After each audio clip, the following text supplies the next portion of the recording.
Feel ল'ব পাৰিব এই গ্ৰেণ্ড ভিতৰত। আৰু এইখন যদি আপোনালোকে ল'ব বিচাৰে পূজাৰ আগতে বিশেষ অফাৰ আছে, 3,04,000 পৰ্যন্ত অফাৰ পাব।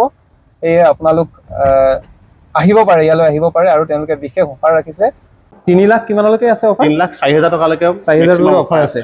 আপোনাৰ ঘৰত যদি টেক্স ফেইল হোৱা একেবাৰে পুৰণা গাড়ী পৰি আছে তেনেহ'লে চিন্তা কৰিব নালাগে, আপোনালোকে লৈ আহক শিৱসাগৰ বেতবাৰীস্থিত নেক্সা মাৰুতি চুজুকি যি ডিলাৰ, ইয়ালৈ লৈ আহক। আৰু তাৰ পাছতে আপোনালোকে চাওক আপোনালোকৰ জীৱনত বহু পৰিৱৰ্তন হ'ব। আৰু যিখন আপোনালোকৰ মন পচন্দৰ নতুন গাড়ী ল'ব বিচাৰে সেই গাড়ীখন ইয়াৰ পৰা আপোনালোকে লৈ যাব পাৰিব।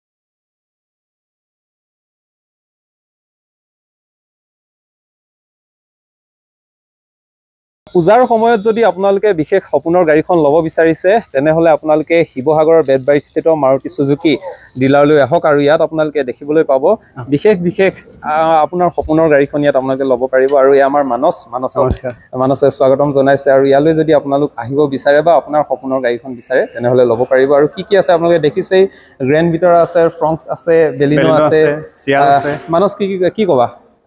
নমস্কাৰ সকলোকে। প্ৰথমতে সকলোকে মই ভাৰতীয় দুৰ্যোগৰ আগতীয়াকৈ শুভেচ্ছা জনালোঁ। আমাৰ লগত আছে বৰ্তমান বেলিনোখন আছে। লুকছটো মানে ইউনিক হ'ল আগত, বহুত ইউনিক আৰু বহুত গহীন গাড়ীখন, মানে দেখাত বহুত গহীন লাগে। এখন হৈছে বেলিনো, য'ত মানসে এতিয়া দেখাব কি ফিচাৰ্ছ আছে। আৰু ইয়াত কি ফিচাৰ আছে মানস? ইয়াতে আপোনাৰ 7 ইঞ্চ টাচস্ক্ৰীন ইনফৰমেশ্যন চিষ্টেম হ'ব। এইটো স্মাৰ্ট প্লে ষ্টুডিঅ' থাকিব। ইয়াতে আপোনাৰ ষ্টেৰিং মডেল অডিঅ' কণ্ট্ৰল থাকিব, এডজাষ্টেবল ষ্টেৰিংটো থাকিব, পুছ ষ্টাৰ্ট বাটন থাকিব, LED প্ৰজেক্টৰ হেডলেম্প থাকিব। মানে আগতকৈ বহুত বেছি ফিচাৰ্ছ, আগতকে আপোনাৰ বহুত ফিচাৰ্ছ হ'ল। আগতকে আপোনাৰ সেফটি ৰেটিংছটো বঢ়ালে, ইয়াত এটা 6টা এয়াৰবেগছ দিলে। আগত বেলিনোৰ এটা কথা আছে, সেফটি ৰেটিংছটো বহুত হেৰি আছিলে, কম আছিলে, তাত তুলনাতে বঢ়ালে অলপ। আৰু এতিয়া 6টা এয়াৰবেগ কৰিলে এখন, 6টা এয়াৰবেগ। যিহেতু আজিকালি কাষ্টমাৰ সেফটিৰ কাৰণে খুব কনচাৰ্ণ থাকে, তো সেইকাৰণে 6টা এয়াৰবেগৰ লগতে আপোনাৰ ABS CBDটো আছেই, লগতে গোটেইখিনি বস্তু আছে। আৰু খুব কমফৰ্ট গাড়ীখন, কমফৰ্টেবল গাড়ী। এতিয়া পূজাৰ আগত মুঠতে যি ভাবি আছে ল'ম বুলি তেওঁলোকে আহিব পাৰে। বহুতখিনি অফাৰ আছে, আপ টু মেক্সিমাম অফাৰ আপোনাৰ 1,18,000 টকালৈকে অফাৰ আছে। পূজা স্পেচিয়েল অফাৰ। অকল বেলিনোতে নে বাকী বাকীবোৰ গাড়ীটো আছে, দেখাম আপোনাক গোটেইখিনি গাড়ী। ওকে, আমি এতিয়া এইখনলৈ যাওঁ, ফ্ৰন্টখনলৈ যাওঁ। একেবাৰে এটা ট্ৰেণ্ডত থকা গাড়ী, মাৰুতিৰ ভিতৰত হাইষ্ট চেলিং গাড়ী হয় ফ্ৰন্টখন। এইখনতো আপোনাৰ বহুতখিনি অফাৰ দিছে, আপ টু 53,000লৈকে অফাৰ আছে। তাতে আপোনাৰ এক্সচেঞ্জ বনাছো আছে, যদি আপোনাৰ পুৰণা গাড়ী এক্সচেঞ্জ কৰিব বিচাৰে এক্সচেঞ্জো কৰিব পাৰিব। এইটো হাইষ্ট চেলিং হৈছে ন এইবাৰ? হাইষ্ট চেলিং হয়। এবাৰ ৰাজপথত বেছিকৈ আমি ফ্ৰংক্সে দেখিছোঁ নেকি? এইখনৰ অলপ ট্ৰেণ্ডত আছে। আৰু মানে ধৰি লওক এতিয়া আমাৰ আৰ্বান জেগাবোৰৰ কাৰণে বিশেষকৈ আপোনাৰ এই গাড়ীখনৰ যোনটো গ্ৰাউণ্ড ক্লিয়াৰেঞ্চ আছে, 190 গ্ৰাউণ্ড ক্লিয়াৰেঞ্চ, তাৰ কাৰণে আপোনাৰ যিকোনো ৰাস্তাত গ'লেও তলৰ বডিটো পটককৈ লাগি নাযায়, মানে অফ ৰোডিঙৰ কাৰণে কোনো মানে সমস্যা নাথাকে। হয়, ইয়াৰ এতিয়া ফিচাৰ্ছবোৰ কি আছে বাৰু ফ্ৰংক্স? ইয়াতো একে 7 ইঞ্চ টাচস্ক্ৰীন ইনফৰমেশ্যন চিষ্টেমটো আছে, স্মাৰ্ট প্লে ষ্টুডিঅ'। এখন আপোনাৰ জেটাৰ ভেৰিয়েণ্ট হয়, অট'মেটিকৰ। হয়। ইয়াতে আপোনাৰ ৱায়াৰলেছ চাৰ্জাৰ পৰা গোটেইখিনি বস্তু থাকিবই। সেফটি ৰেটিংছটো সমান থাকিব। আপোনাৰ ইয়াতো 6টা এয়াৰবেগ আছে। 6টা এয়াৰবেগ। হয়। মুঠতে অফ ৰোডিঙৰ কাৰণে এখন বহুত ভাল হ'ব। অফ ৰোডিং হওক বা ফেমিলি কাৰ আছে হওক, খুব মজা মানে। এখন এতিয়া খুব চলিছেও, ট্ৰেণ্ডত আছে গাড়ীখন। আৰু খুব কমফৰ্ট। ইয়াৰটো কালাৰটো পুৰা ব্লেক না? এইটো ব্লেক কালাৰ হয়। এইটো বেছি মানে এট্ৰেক্টিভ হৈছে। হয়। বিশেষকৈ ইয়াত আমি দেখিবলৈ পাওঁ, আপোনাৰ ঘৰত যদি পুৰণা গাড়ী আছে, অল্ড কাৰ, সেইখনো আপোনালোকে আনি ইয়াত টু ভেলুত দি আকৌ নতুন গাড়ী ল'ব পাৰে, নহয় জানো? এইটো কি আছে মানে? সেইটো আছে। আৰু লগতে আপোনাৰ স্ক্ৰেপ বোনাছ বুলি এটা আছে। যদি আপোনাৰ একেবাৰে পুৰণা গাড়ী এখন আছে, ধৰক গাড়ীখন ঘৰত এনেই পেলাই থৈছে, টেক্স ফেইল হ'ল বা তেনেকুৱা কিবা সমস্যা আছে, গাড়ীখন যদি আপোনাৰ নামতে আছে বা আপোনাৰ ঘৰৰ সম্বন্ধীয় কাৰোবাৰ নামত আছে, আপুনি সেই গাড়ীখন ইয়াতে স্ক্ৰেপ কৰিব পাৰিব। তাৰ কাৰণে স্ক্ৰেপ বোনাছ আছে আমাৰ আপ টু 45,000লৈকে আছে। আৰু লগতে আপুনি নতুন গাড়ীখন যেতিয়া ক্ৰয় কৰিব, সেই স্ক্ৰেপ চাৰ্টিফিকেটখন আমি যদি ছাবমিট কৰোঁ, নতুন ৰোড টেক্সটোৰ পৰা 25% ৰিবেট হৈ যাব।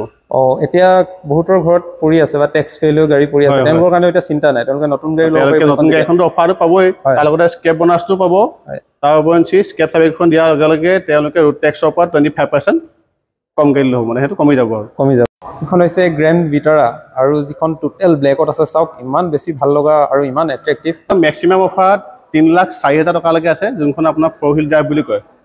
ইয়াতো কেইবাটাও ভেৰিয়েণ্ট আছে, টোটেল 10টামান ভেৰিয়েণ্ট হ'ব। 3 লাখ কিমানলৈকে আছে অফাৰ? 3,04,000 টকালৈকে 4,000 অফাৰ আছে। এটা পূজাৰ আগতে ক্ৰয় কৰিলে বেছি সুবিধা আছে। ক্ৰয় কৰিলে হ'ব। এইখন আপোনাৰ 20 তাৰিখলৈকে এটা স্পেচিয়েল অফাৰ দিছে, বুকিং বেছ ইফ ছাপৰ্ট বুলি। সেইটো লগাইহে আপোনাৰ 3,04,000 টকা হৈছে। 3,04,000 টকা। আৰু তাৰ উপৰিও অহা 22 তাৰিখৰ পৰা GST যদি কৰিব বুলি কৈছে, সেইটো কমাৰ পিছত আৰু দাম কমি যাব। খালি আমি এতিয়ালৈকে চিয়ৰ নহয় কিমান হাজাৰ কিমান লাখ টকা কমিব, কিন্তু এতিয়া সদ্যহতে ইমানখিনি অফাৰ আছে। 3,04,000 লৈকে এখন অফাৰ দিয়া আছে। আৰু গ্ৰেণ্ড ভিটাৰৰ গ্ৰাউণ্ড ক্লিয়াৰেন্স এখন 210। আৰু এইখনো চলাই ভাল পাব চাগে। এতিয়াও গ্ৰেণ্ড ভিটাৰে বহুত মাৰ্কেট লৈছে। এখন টেণ্ডত থকা গাড়ী, এইখন মানে আপোনাৰ মাৰুতি চবকে প্ৰিমিয়াম SUV বুলি কয়। হয়, আৰু ইয়াৰ যিটো আছে এতিয়া ব্লেকত আছে, এইটো কালাৰ। এইটো ব্লেক কালাৰ হয়। বৰ্তমান সময়ত গ্ৰেণ্ড ভিটাৰাই যথেষ্ট মাৰ্কেট লৈছে, এনে কি কোৱা মানস? হয়, এখন আপুনি ইণ্টেৰিয়ৰ চাওক কিমান ধুনীয়া লাগিব। ইণ্টেৰিয়ৰটো দেখাইছো, চাওক কিমান এটা ধুনীয়া লাক্সাৰী। এইটো আপোনাৰ লেডাৰ ৰেপ ফিনিচিং বুলি কয়। ইয়াৰ আপোনাৰ জেটা ভেৰিয়েণ্টৰ পৰা থাকিব। এইখনতে আপোনাৰ স্মাৰ্ট প্লে প্ৰ' প্লাছ, যোনটো আমাৰ 360 ডিগ্ৰী ভিউ কেমেৰাটো থাকে। এইখন সেইটো পাব আলফা ভেৰিয়েণ্টত। এখন আলফা হয়, কেইবাটাও ভেৰিয়েণ্ট আছে। মানে লাক্সাৰী এটা, মানে ফুল লাক্সাৰী, ফুলি প্ৰিমিয়াম। এইটো আপোনালোকৰ যদি পচন্দ হৈছে, পূজাৰ আগতে কোনোবাই ল'ম ভাবিছে, তেনেহ'লে চাওক এই গ্ৰেণ্ড ভিটাৰখন লৈ মানে আপোনালোকৰ এটা লাক্সাৰী যিটো ফিল, সেই ফিল ল'ব পাৰিব। আৰু সম্পূৰ্ণ ব্লেকত আছে। আৰু ইয়াত গ্ৰাউণ্ড ক্লিয়াৰেন্স কিমান বুলি ক'লা মানে? 210 গ্ৰাউণ্ড ক্লিয়াৰেন্স। 210 এটা পেনামিক সানৰুফটো পাব। হয়, আপোনালোকে যদি ল'ম ভাবিছে তেনেহ'লে আহক। আমাৰ ডিলাৰটো ক'ত আছে, লোকেশ্যনটো কৈ দিয়া এবাৰ। এইটো শিৱসাগৰ বেতবাৰী বুলি কয়। বেতবাৰীত আছে ন? ঠিক আছে। আৰু এই ডিলাৰলৈ আপোনালোকে আহক, মাৰুতি চুজুকি। আৰু এই ডিলাৰত আহি আপোনালোকে যিখন মনৰ পচন্দৰ গাড়ী, আৰু বিশেষভাৱে অফাৰ আছে। এইখনতো 3 লাখ কিমান ক'লা মানস? 3,04,000 টকালৈকে অফাৰ আছে। চাওক গ্ৰেণ্ড ভিটাৰৰ ভাইবছটো, ইয়াৰ ৰুফ আপোনাৰ দেখিছে, পেনামিক সানৰুফ। হয়, কি এটা মজা এটা আপোনালোকে ফিল ল'ব পাৰিব। চাওক গ্ৰেণ্ড ভিটাৰৰ এইখন গোটেই বস্তুটো কি বুলি কয় মানস, ভালদৰে বুজাই দিয়া আছে। পেনামিক সানৰুফ বুলি কয়। পেনামিক সানৰুফ হয়। এইটো সেগমেণ্টত আপোনাৰ এইখনেই এখন এনেকুৱা গাড়ী য'ত পেনামিক সানৰুফ পায়। হয়, এটা ভাল মানে এটা ফিল ল'ব পাৰিব এই গ্ৰেণ্ড ভিটাৰত। আৰু এইখন যদি আপোনালোকে ল'ব বিচাৰে, পূজাৰ আগতে বিশেষ অফাৰ আছে। 3,04,000 পৰ্যন্ত অফাৰ পাব। সেয়ে আপোনালোক আহিব পাৰে, ইয়ালৈ আহিব পাৰে। আৰু তেওঁলোকে বিশেষ অফাৰ ৰাখিছে পূজাৰ আগতে, নহয় জানো মানস? চাওক পুনৰবাৰ দেখাই দিলোঁ, কিমান এটা ভাল ফিল আপোনালোকে ল'ব পাৰিব গ্ৰেণ্ড ভিটাৰৰ ভিতৰত। আৰু এইখন টোটেল ব্লেকত আছে।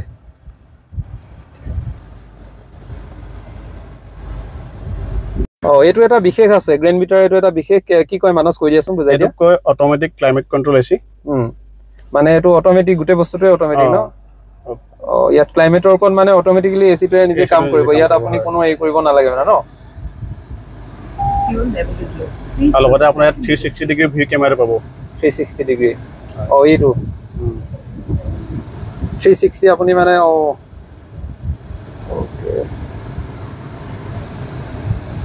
ঠিক আছে। আৰু আপোনালোকৰ ভাল লাগিলে যদি ইয়ালৈ আহিব বুলি আমি আশা কৰিছো।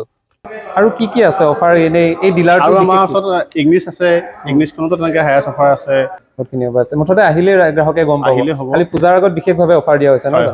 আপোনাৰ ঘৰত যদি টেক্স ফেইল হোৱা একেবাৰে পুৰণা গাড়ী পৰি আছে, তেনেহ'লে চিন্তা কৰিব নালাগে। আপোনালোকে লৈ আহক শিৱসাগৰ বেতবাৰী স্থিত নেক্সা মাৰুতি চুজুকি যি ডিলাৰ, ইয়ালৈ লৈ আহক। আৰু তাৰ পাছতে আপোনালোকে চাওক, আপোনালোকৰ জীৱনত বহু পৰিৱৰ্তন হ'ব। আৰু যিখন আপোনালোকৰ মন পচন্দৰ নতুন গাড়ী ল'ব বিচাৰে, সেই গাড়ীখন ইয়াৰ পৰা আপোনালোকে লৈ যাব পাৰিব। পুৰণা গাড়ী যে মাৰুতি গাড়ী হ'ব লাগিব তেনেকুৱা কথা নহয়। আপোনাৰ নন মাৰুতি গাড়ী আমাৰ ইয়াত এক্সচেঞ্জ হৈ যাব। আৰু গাড়ীখন চাই উপযুক্ত ভেলুৱে দিয়া হ'ব। যদি ধৰি লওক আপোনাৰ বোলে এখন মহিন্দ্ৰা গাড়ীও আছে, সেইখন এক্সচেঞ্জ কৰিম বুলি ভাবি আছে বোলে, মই মাৰুতি গাড়ী লওঁ, তেনেকৈও পাৰিব। হয়, মুঠতে মাৰুতি বাইদে যিকোনো গাড়ী আছে চব পাৰিব। সকলো সুবিধা আছে। খালি আপুনি পৰাপক্ষত যদি আপোনাৰ সেই টেক্স ফেল হোৱা গাড়ী আছে, বোলে মই চলাব পৰা নাই, ৰাস্তাত নিব পৰা নাই, তেনেকুৱা গাড়ীখন এনেই থকাতকৈ আপুনি সেইখন এক্সচেঞ্জ কৰিলে ভাল এটা মানে এক্সচেঞ্জ বনাছো পাব। লগতে আপুনি এই স্ক্ৰেপৰ যোনটো ডিছকাউণ্টটো আছে সেইটো পাব।